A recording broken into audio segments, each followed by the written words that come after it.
I'm Staff Sergeant Deb Hansel, and I am a member of the Nebraska Army National Guard. I chose to join years ago because I wanted to do something bigger than myself.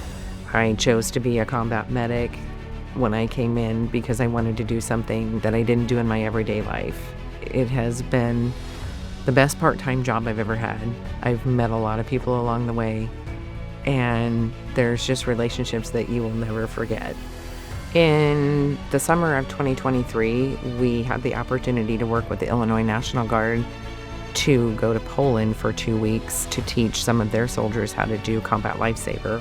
We gave them the opportunity to get their hands on the equipment and actually learn how to use it and learn how to triage and learn how to take care of their soldiers, because they need to know how to do that too, especially right now. When I was deployed to Africa, we were deployed to Djibouti, Africa, to Camp Meunier.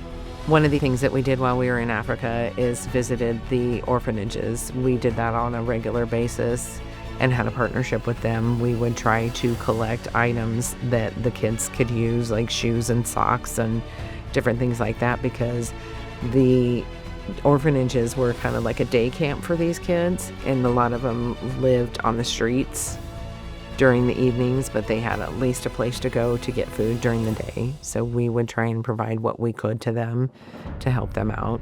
Our role in the National Guard is to be there whenever, wherever. Doesn't matter what your MOS is. You can be called to do anything at any time, and that is what we're here for.